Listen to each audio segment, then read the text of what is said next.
Hey there, Taylor. It's great to see you again and have you on Digital Rodeo once again. One of the things that came to mind was the differences creatively. How have you changed between your first release and this release?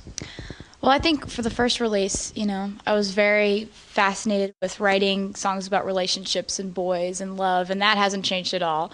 So that's very similar on this new record. But for the first album, I wrote every song on the album, but a lot of them were co-writes. The majority were co-writes. And then for this album, the majority of them are songs I've written by myself. So 8 of the 13 are songs that I wrote by myself, and I'm really proud of that. And as far as maturing, vocally, material-wise, lyrics-wise, I mean, it's like, I guess it's something that I didn't really think about while it was happening, but you can't help but get 2 years older and sound a little more mature, I guess. But I'm just really proud of this record. And were there pressures that came about? Everyone talks about a sophomore, Sophomore jinx, sophomore slump. Yeah, I mean, but I think that I've always worked really well with pressure. Pressure has always been something that has been sort of a fun challenge. I think that it would worry me if nobody really cared that we were putting out a second album and nobody was going, wonder if she'll fall on her face, wonder if it was a one album thing, I think it's really fun when people are watching to see what happens. And if you don't mind, is there a time in the day or a time that you feel that you're at your creative best? Is there a moment where you wake up and feel it, or go to bed feeling creative? How does it work for you? I think just naturally the moment in the day when I get the most ideas is when I'm about to go to sleep, because from the time I wake up till that moment, I'm thinking about things nonstop. I'm thinking about what I need to get done that day. I'm thinking about what decisions I need to make that are going to affect the whole, everything. So before I go to bed, that's the one time when I'm just thinking about ideas, and stuff usually hits me then. And what makes for a better song? This is something I was trying to find a unique way to ask a question. And what makes for a better song? Falling in or falling out of love? Falling out of love, definitely. Or when someone falls out of love with you and you have to deal with it, and all the things that go into that, all the different angles of that, all the different angles of a breakup. That's usually so interesting to me, that you can feel so many different ways throughout the day. You wake up and you feel one way, then it changes and you're feeling this way, and then it completely does a 180 and you feel that way. And I feel like that happens the most when you're going through a breakup. If you could take a page from a sort of a hypothetical diary, pre-fame, pre-success, the first album.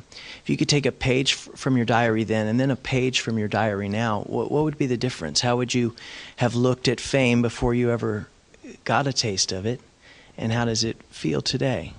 Well, I think that I've always kept a diary. Mm-hmm. And I look back on it sometimes and I read pages of it where I was like, if I could just get a record deal, I wouldn't need anything else. I would never ask for anything else. I just want a record deal. If I could just get that would be awesome. And it's just so crazy how once you accomplish one goal, you replace it with a new one. You accomplish that goal, you replace it with a new one. You accomplish that one. And, my diary now, it's like, I feel like I'm the same girl, but with a completely different schedule. Food you could eat every day. Food I could eat every day. It changes. I go through phases where, I have a favorite thing. Like, for a while, it was Cracker Barrel, and I would go and get biscuits and apple butter and breakfast, no matter what time of day it was. And now it's like Cinnamon Toast Crunch cereal. I'm completely obsessed with it. That was my breakfast this morning. Yeah. And when I buy that, I'll buy boxes of it because I don't want to run out. It can be breakfast and dessert. Oh, it can be dinner. It's whatever you want it to be, because it's that awesome. It's midnight good. Yeah, it's good. Cat guy or dog guy? It depends. My cat's kind of awesome, but we have a love-hate relationship. Like, some days she just walks up to me and won't stop meowing, and I'm like, "What's wrong with you? Why are you treating me like this today? Like, I don't need that from you." But then some days she's really needy and clingy and cuddly. So on those days I'm a cat person. But on the days when she's being really moody, I'll just go up to one of my dogs, and they're always happy. They're always like, "What's up?" But as far as guys go, do you like guys that like cats or guys that like dogs? Oh, I wondered why you asked cat guy, dog guy. I was like, I'm a girl, first of all, but I can't dude you or guy you yet. I don't Yeah. know you that well. man, hey. I think as far as guys, it's like I don't really care if they like dogs or cats. It's like as long as they're nice and funny and can make me laugh.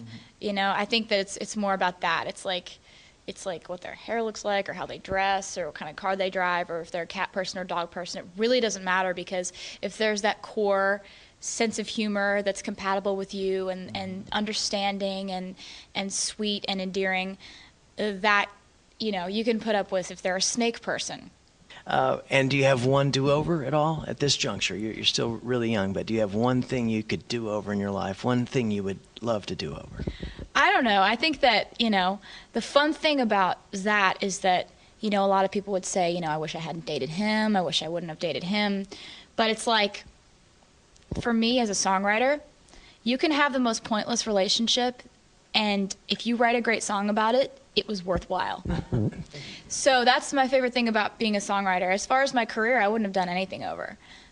So I'm in a really good place. I'm really happy with the way things have turned out. It's great to spend time with you. You're always wonderful, and I want to thank you very much from all the folks and fans at Digital Rodeo. Thank you so much. It's good talking to you.